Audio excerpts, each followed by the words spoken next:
Thank you, Sam, and thank you everybody for being here. So we're here today to introduce a new guidebook on demand flexibility that we've been working on for the past few months.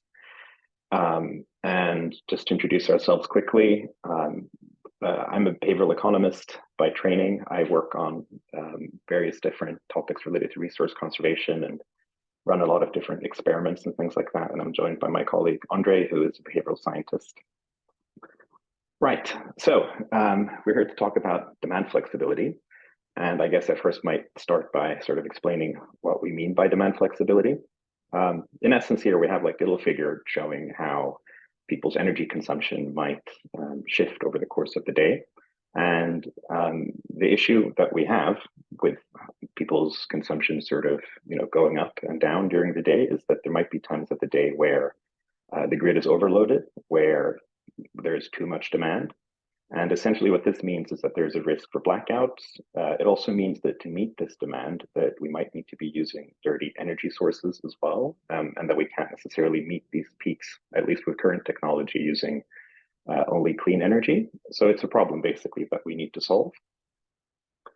And essentially what we mean by demand flexibility in this sense here now is that it's something that involves having consumers granting them sort of both the motivation and the capability to adjust their consumption so that we avoid these sort of red zones, these peaks here, and so that we basically enable us to arrive at a place where we're able to sort of better rely on renewables, and we sort of don't have blackouts and all those very nice things. So that's kind of what we're here to talk about today. In terms of the types of behaviors that households can engage in order to achieve demand flexibility. It's a very broad concept actually, and there are a lot of different actions that households can take. And for this project, in this guidebook more generally, we've chosen to define it quite broadly. So for example, I have a couple of examples here of what we might mean. So one example is that you have a household that, for example, adjusts its behavior in response to notifications from a utility or government agency.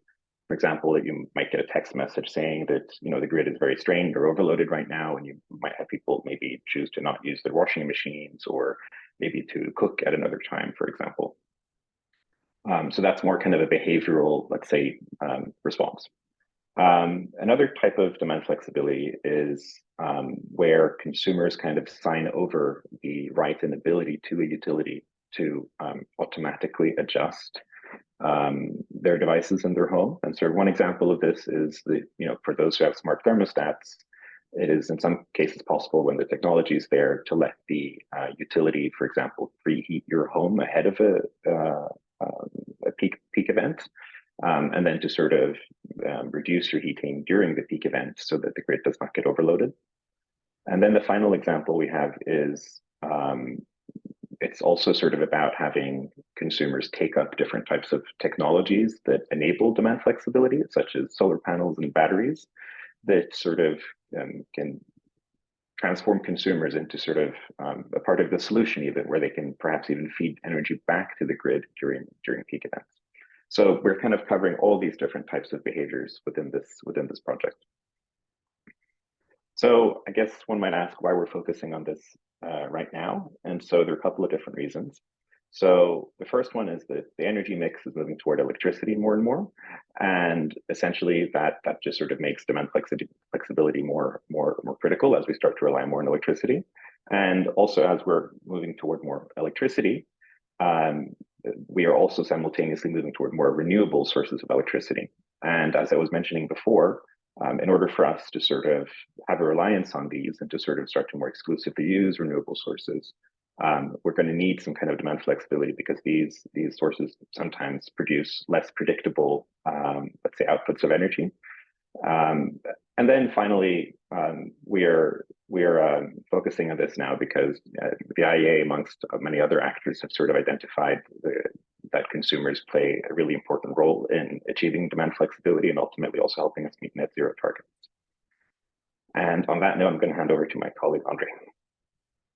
Excellent. Thank you, Jesper. And hi, everyone. So in this section, we are going to talk about the actual solutions or part of the solution that behavioral science can provide in unlocking this demand flexibility.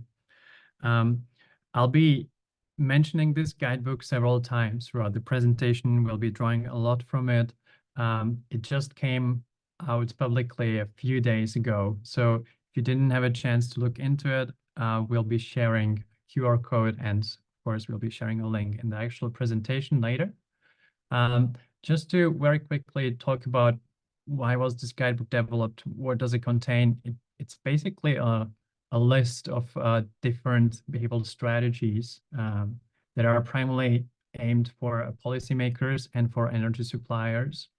And these strategies really show ways how you can take insights and learnings from behavioral sciences such as psychology to promote all sorts of behaviors that are related to demand flexibility. I'll get to it in higher detail on the next slide. But just to say that these strategies were developed based on quite an extensive research that we carried out. We reviewed more than 100 papers in behavioral science. And then the strategies that we've come up with, I think there are about 30, were reviewed by 9 experts in policy and behavioral science.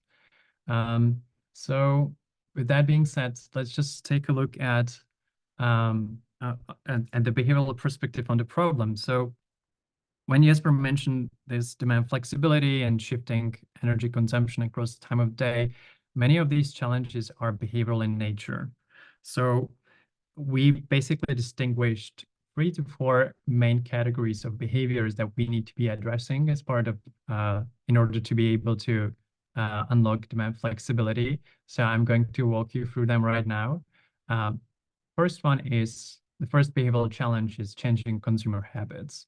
That's the most elementary, let's say, most basic approach we can take. And it's a very important one because that usually is very quick to implement. We can change our behavior day to day as opposed to, for example, investing and installing new technologies that take time to produce, take time to implement at scale and so on.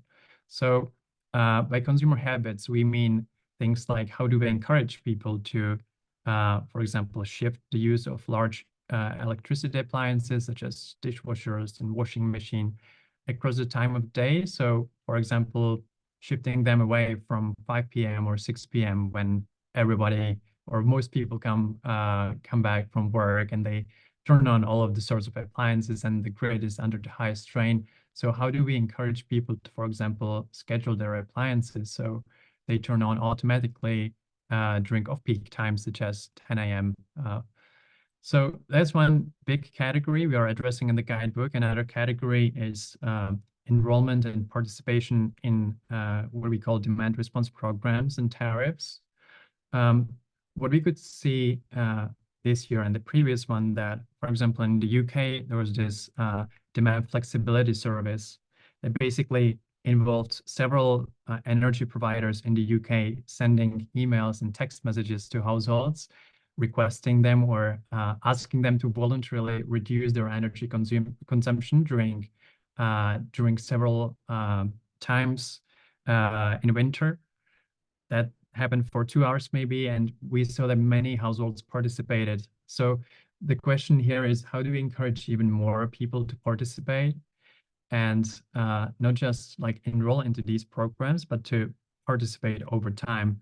Because what we could see that many households participated in the first wave of this demand flexibility service, but less and less participated over time. So how do we keep households engaged? And under this category, we also have the time of use tariffs, because they basically, in a way, they incentivize people to consume less during peak times and to shift their energy usage to off-peak times by providing cheaper electricity rates in some of the countries. And finally, the third main category of unlocking this demand flexibility is how do we encourage people to adopt new technology? By adopting certain technologies such as solar panels, battery storage, but also heat pumps and electric vehicles, people can really expand their flexibility potential. For example, batteries can store electricity when it's generated during off-peak hours, and then it could be used during peak hours as opposed to straining the grid. It could be even resold to the grid during peak times to provide additional energy supply. So how do we encourage households to adopt these technologies? Excellent. And to those of you who are familiar in some way with applying behavioral insights, you might be probably familiar with the term nudging.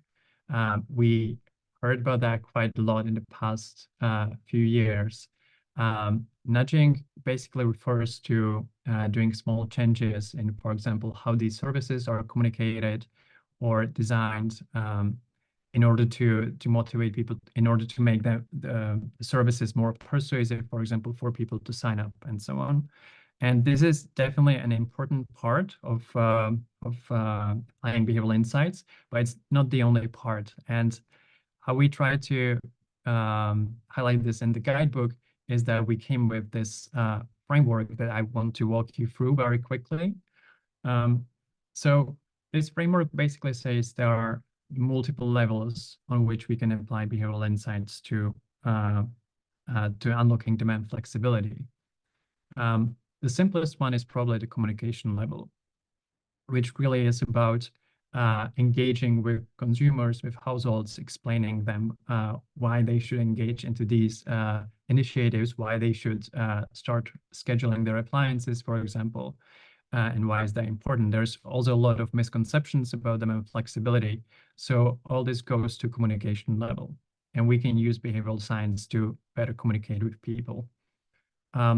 The design level or the choice architecture level really refers to designing those environments where and interfaces where people make decisions about whether to consume energy and when to consume energy and how much they should consume. So that an example could be simplifying the interface of a smart thermostat to make it more attractive and easier to use for households, so that more households learn how to set up their heating, for example, so that it preheats their home before the peak event starts and not during the peak period. And finally, on the system level, that is probably the most ambitious and most effective way of applying behavioral insights, but it's also the most difficult.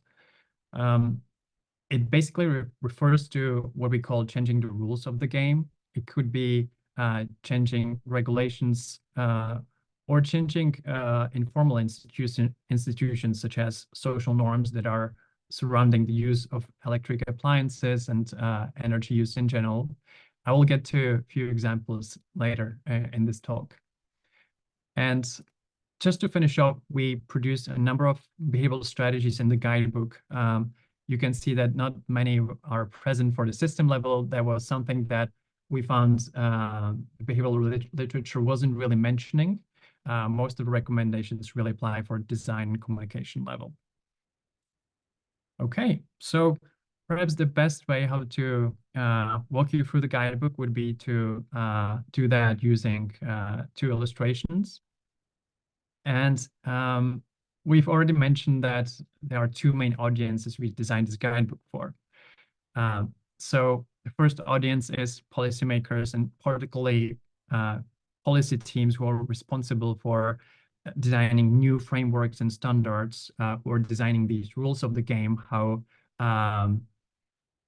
for example, how smart technologies should enter the market and how to make it as simple as possible for the users to engage with them.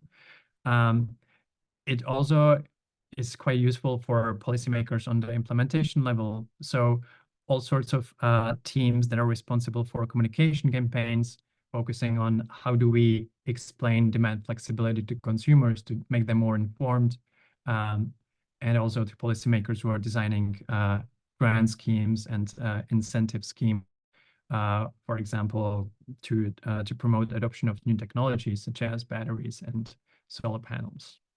And on the other hand, the second main audience are energy suppliers themselves.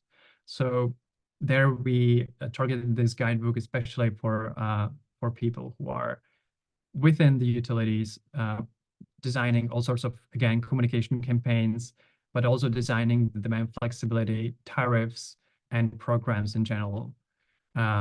So with that being said, let me take you through the first example that is aimed at that is taken from the perspective of a policymaker who are coming up with new policy. Let me introduce you one problem, actually one real problem that we are working now on with a partner in the Netherlands. So that this challenge relates to households who have solar panels installed. And as you might know, solar panels provide a lot of potential for like generating this energy and using it in order to reduce your energy consumption from the grid during peak time. So they offer a lot of potential for this demand flexibility. But what sort of challenge we see is that the solar panels, they generate most energy when nobody is at home. And so this energy then doesn't get really used, and it gets resold to the grid at times when it's not really suitable or beneficial for the grid, because the grid is under the high strain usually. Well, it depends on the country, but it's usually between 5 p.m. to 7 p.m. It also might be in the mornings when people are getting ready to go to work. But at this time, the sun really doesn't shine too strongly. So solar panels are not really generating that much. So even the solar panel owners, they take energy from the grid as opposed to providing more electricity to the grid. So what we can do with that, there are multiple approaches. One of them is, well, let's install batteries to every household, to as many households as possible, right? So they can store the energy they generate over during the midday, and then help them use that accumulated energy when they return from work. But that might be infeasible for numerous reasons. It might be too expensive. It might take time. So another approach is that let's help these people to, for example, schedule their appliances, help them make more use of the energy they generate over the midday. And so that's something I would like to focus on in this demonstration. So let's assume this is the behavioral change we want to produce. This is how the guidebook looks like. On the right side, you see the table of contents. You see it's really structured in line with these three challenges.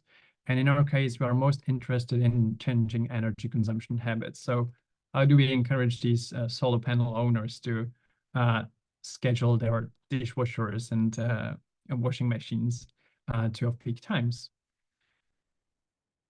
So if we go to this chapter, we see there's like general overview, but I would particularly like to draw your attention to the solutions on the right. You can see they're split by the different levels on which we can design these interventions. And ideally, we would like to start with the system level interventions. So let's explore that, and maybe we will find out that it's not really applicable in our case, and we will move more down the line. So we click on system level and just explore this strategy called use regulations to make energy saving habits easier to perform. And we are brought to this strategy page, and every strategy has the same layout just to simplify the navigation. Let me walk you very quickly through this layout. So probably the most important element of this two-page spread is the what you can do section, which really gives you some initial starting ideas. They are not complete ideas. It's really just something to help you think about what you could do. So there we can see, for example, the first strategy, embed demand flexibility functions in appliances. Well, sounds easy, but it might actually take a lot of effort to provide this mandate to manufacturers to embed these flexibility functions. So we already know that most of the dishwashers in the past 10 years, they have this scheduling option, right? But perhaps the next level could be building some smart features into these dishwashers and mandating manufacturers to design new dishwashers only in respect, like to design dishwashers with this special functionality of being able to track the energy prices, or maybe in some way like enabling these dishwashers to link them to smart devices that will be able to determine when is the best time to turn on the dishwasher. But that sounds super tricky. I'm pretty sure you'll agree with me. So maybe this is not the way we should explore. So we will go back in a while, but let me just finish walking you through the layout. There's also a tip section. Usually that contains information that we found in the literature about particular subpopulations for which the strategy might work better, or subpopulations for which the strategy might not work that well. There's also an example. Sometimes, again, it might be very applicable to your own case, but sometimes it might be quite a general example just to illustrate the strategy that we described. And at the top, you have this navigation layout. It's a full interactive PDF, so you can click on it and you'll be brought back to a table of contents, or to changing energy consumption habits, for example. So we'll click on that. We will go back, realize, okay, maybe system level that might be too tricky. How about if we explore something more down the line? So how could we better communicate with people to help them learn how to schedule their appliances and get them more motivated to do that? So here we explore the strategy on helping consumers identify what are actually the actions they can take to reduce their peak consumption. And now this might sound more feasible to implement in our case. So it might be that we design communication initiatives that are really focusing on explaining and debunking misconceptions about what are the appliances that are, for example, taking most of consuming most of electricity. We know that people usually don't have a very good understanding of that. So again, there are just some ideas to get you started. Okay, I think I'll stop here just by saying a few remarks about the guidebook. It's definitely not a cookbook. It doesn't really contain a step-by-step approach. The solutions are really meant as to serve as starting points to get you thinking what you might potentially do. Even though all strategies that we present are in some way evidence-based, it might still need piloting in your own context, because what is typical for this for applying behavioral insights, that what works in some contexts might not work in others. And finally, most of the evidence comes from these Western educated, industrialized, rich, and democratic countries. So if we are designing initiatives aimed at, for example, lower income households, the provided solutions might be not that applicable. So just some things to keep in mind when going through the guidebook. And looking at the time, I'll go very quickly through the second case, which is from the perspective of utility, and then I will hand back to Jesper. So here we want to, we are a utility or energy provider, and we've designed this new program that is basically sending households or informing households about the peak events in advance. What we could see in the UK example last winter, there were about 15 to 20 events. I'm not entirely sure it was 15, but yeah, I think so, between 15 and 20 events. And how that worked was that I think 5 or 6 utility providers were participating, and all of those sent emails and text messages a day ahead of the planned peak event, asking households to voluntarily reduce their consumption, for example, between 5 to 7 p.m. And the question we are facing here is, how do we encourage more people, more households to sign up for this program so we unlock more flexibility? So that would be the behavioral challenge of encouraging enrollment to a demand response program, which is the first part of the second chapter in this guidebook. Again, we will click on it. We will explore at a glance the different solutions. And as a utility, when it's a bit more difficult compared to policymakers to implement system level changes or change the rules of the game, although it's not impossible. So we'll start looking at the design level. And maybe something that captures our interest is using the right incentives to promote the program uptake.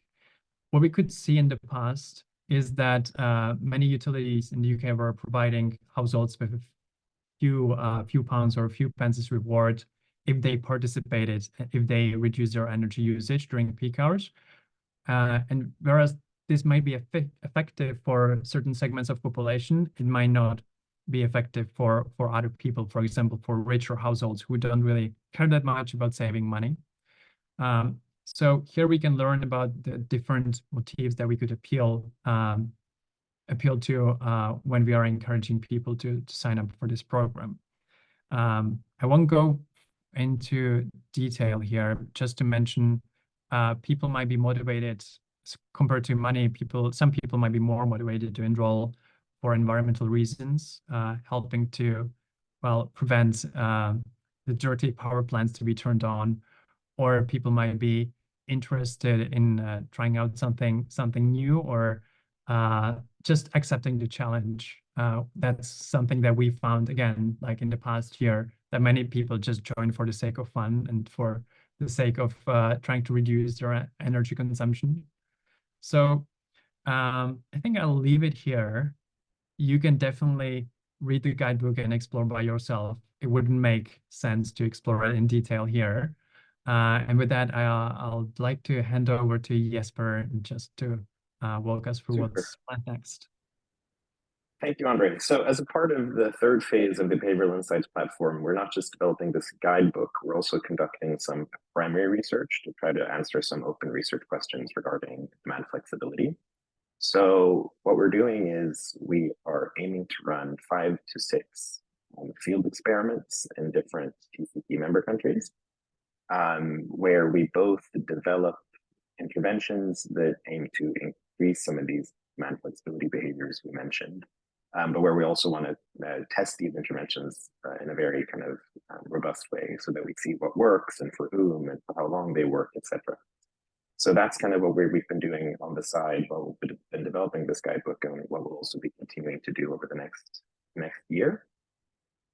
So we have a large team of great people who have been sort of helping us launch these trials. And so what we have here is some photos of folks from these different organizations that are listed at the bottom of the page. So these are folks from either from our end or from the different partner agencies that are helping to fund the project. Just to say also, this project is funded by JPAL as well. And so essentially what we've been doing together, this collaboratively in this team, is we've been looking for implementation partners in the respective countries where we can work with to sort of design these interventions and to field them and to test them. And more concretely, next slide, Andre. More concretely, what that's meant is that we have found energy utilities, because these are sort of great to work with in this sense, because they both have access to consumers and access to data that lets us evaluate whether the interventions work or not.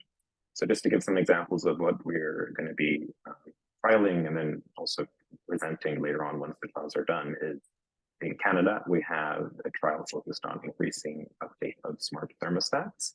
And not only doing that, but we're also focused on encouraging consumers to consent to participate in a program, which basically allows the utility to control their smart thermostat during some peak events, basically by preheating their home, and so that they don't need to heat during the peak times. In the UK, we're most likely going to be running 3 trials. We have gotten the furthest with this one trial that's going to be focusing on encouraging flexibility among small and medium-sized companies. And here, essentially, what we're thinking of doing is taking initiatives that have already been kind of developed for the domestic side, and then to adapt them to businesses. Basically, like, first we're going to be doing some preliminary research to figure out what it is businesses need and what's feasible for them, and then try to convert the program that way. And then we have a final, in Holland now, a final trial that we're running, which is focused on trying to sort of encourage various flexibility behaviors, such as scheduling your different devices for folks that have solar panels. And the idea here is that they might have greater capacity, technological capacity to shape their behavior. And then we have one in Ireland that's going to be that's under development as well. So if you stay tuned over the next few months, we'll probably be announcing more initial findings from these experiments, and then we'll put together a report based on these as well. And on that note, I think that's it. Thank you so much, everyone. I'm happy to take questions after we've had